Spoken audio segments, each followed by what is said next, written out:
It's all conjecture, it's all talk.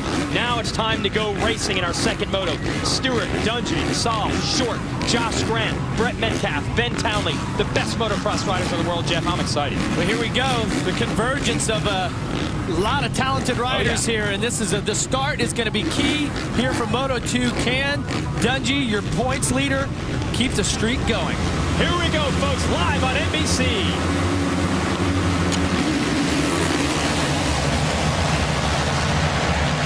And this time it's the 29 of Short. Will he get to the stripe first and lead them? No, it's the 23 of Justin Brayton on the Joe Gibbs Racing Yamaha into the #1 spot. And James Stewart not good out of the gate. No. He's going to be just outside of the top 10. Dungey up inside the top 5. Metcalf coming through around 10th. Stewart behind him. Check out the battle here, Jeff, as Dungey goes after Kamal DeSalle for 3rd place. Side by side over one of the biggest jumps on this tour, the sky shot. DeSalle on the 463, able to hold off Dungey. His lap time was a 2:22 on the first lap. Short was a 2:13, wow. So he gave up 9 seconds, or 13.4 behind the stripe. Yeah, because he's stuck in traffic. Here's Dungey working on DeSalle again. Here we go, side by side. And the Belgian's still able to hold off the kid from Minnesota. Let's see if Dungey can double this and get the drive. Oh, and they're going after Brayton. Maybe DeSalle's best hope to survive the challenge of Dungey is to get into second, and he does. Nicely done. He splits Brayton. As they sit right now, DeSalle would have the overall. Yes. We'll take the points from the first race, combine it with the points from this. So Dungey got to start pushing the envelope, go after the 23, not let his fellow Suzuki man get away from him. Yeah, and remember those points were 25, 22, 20 for the top 3 there. And Dungey makes the move on Brayton. Now you see the countdown clock at the top of the screen. That's the time. 25 minutes to go, and then we'll bring out the 2 laps to go sign. Yeah, 30 minutes plus 2 laps. The riders have already done 1 today, so they're already physically taxed. Okay, and they've already taken all this abuse that this track gives out one time, and now they have to do it again, and the track is in worse condition, and it's much tougher, even this moto than before.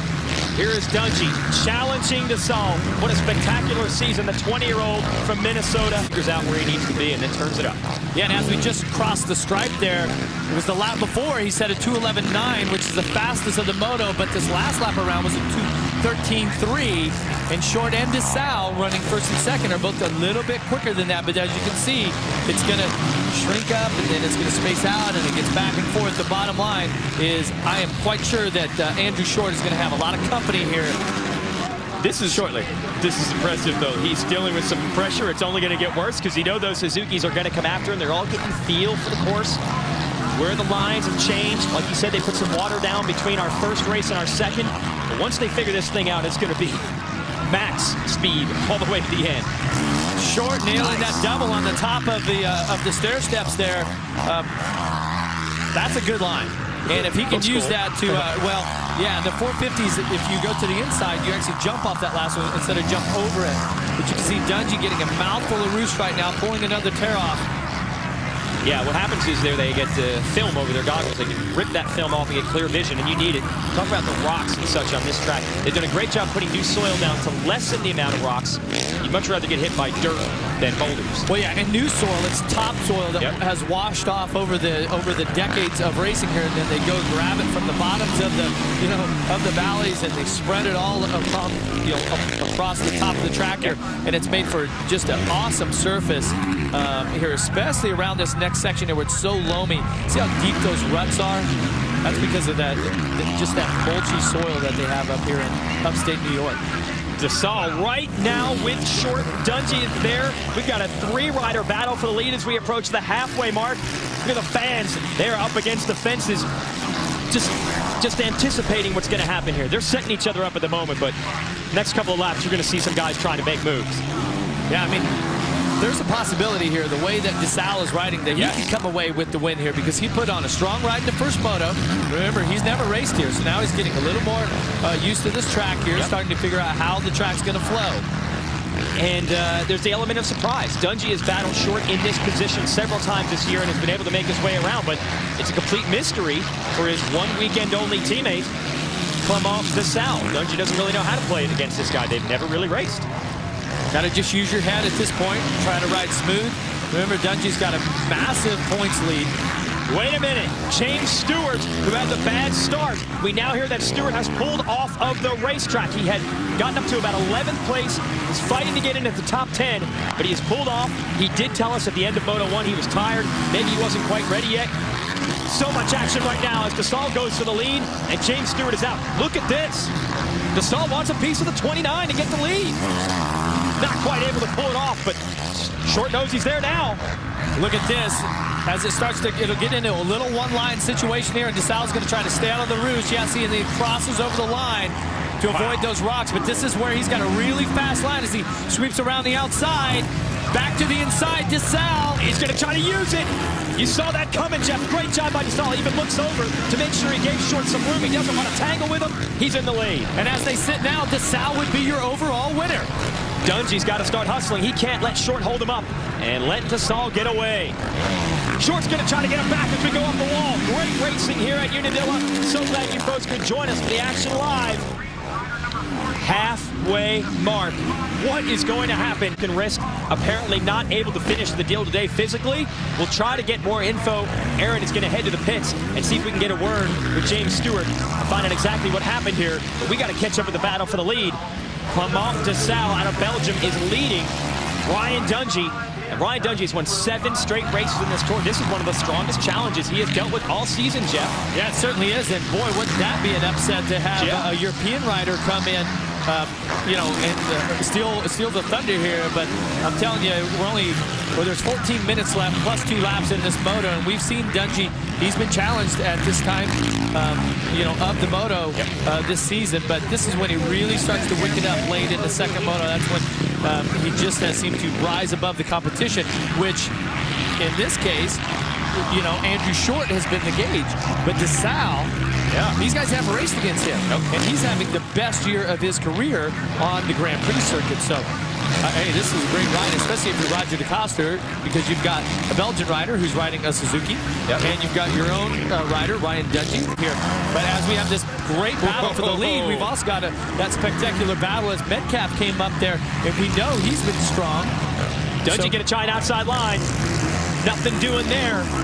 This is where Dungey, like you said, Jeff, been so spectacular. He leaps to the side of DeSalle, side by side, and they're headed to that wall that we talked about at the top of the show. It is straight down, hanging U-turn and straight back up. Oh, look at DeSalle just dragging the rear brake all the way down, trying to get the Suzuki 450 stop. I'm telling you, just able to hold on Dungey. I've been so impressed. I mean, with both of these riders here today, they have been just phenomenal. The skill set that they've shown and line choice and physical conditioning. Well, we were talking about the Motocross of Nations at the top of this show, which is a team event. Nation versus nation. We've got a Belgian rider out front, an American in second, an Australian in third. Here goes Dungey to the inside. DeSalle's got some great lines figured out. Everywhere Dungey goes, the 463 seems to have an answer. Yeah, and to follow up, that event would be held in Colorado. In Lakewood for the first time here in the U.S. since 2007. Dungey's going to use an outside line in this right-hand turn. It's a long way around. That'll lead him to the inside in the next corner. Well, this has been a passing spot all day long. You see just how close that was. From that angle, it looks like, okay, the guy in the lead has got it handled, but then by the time they get to that tight left-hander, we've seen so many incredible passes throughout the day here at qualifying practice and in the first motos. But look at the track. You land and you G out. The rear shock and everything just gets tested as it... Dungey makes a mistake. They will tie. They'll both have a first and a second on the day. And the tiebreaker is the better finish in the second race. They'll both score the same amount of points, each with a first and second. But DeSalle will be handed the overall championship for the day because he won the second race. So Dungey has to make this pass. Oh, and he gets nailed by the rocks and roost again. And you know what I think is interesting is both riders have a very patient riding style, very smooth, calculated. You don't really see their feet off the pegs, and they're not using a lot of energy. There's a little mistake there. Wow, Dungey makes another mistake, and there's more breathing room. We are within 10 minutes and 2 laps to go. Look at this. Ryan Dungey tries to make the pass. DeSalle says, no, I'm not going to let you have it. And they scrub opposite directions in midair over the sky shot. Here comes Dungey around the outside. Oh, he's got the line here, definitely. Yeah, he's got the inside. He holds his teammate off. And Dungey, well, he takes a look over his shoulder. They don't want to make contact because they're riding for the same team today. All right, now we're heading into that wall that we were talking about. Straight down, straight up. Dungey hugging the inside. DeSalle way on the outside. No, he's way behind now. No, okay. He's going to try to, but Dungey makes a mistake. I thought they were going to land on each other on that jump. Somehow Dungey able to hold the spot. Check it out, Jeff. Watch the replay here as they come down. Watch Dungey around the outside, just finds a smooth line, carries his momentum, which from the left back to the right, which becomes the inside.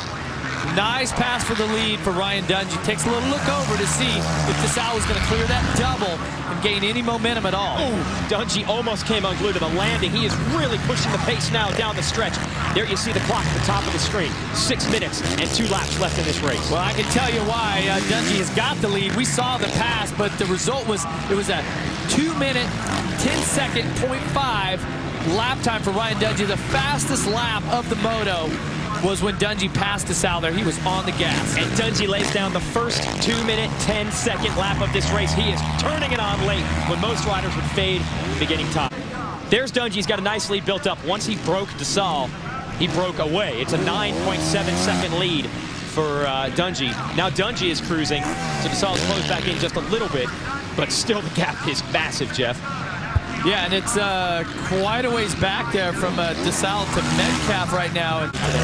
For sure. Right, and then you had other riders or other people that said, no, Dungey is just too strong. There is a changing of the guard happening. He rides and trains at Ricky Carmichael's house, and he's doing it like them. He was a winner here at the legendary Unadilla Valley Sports Center.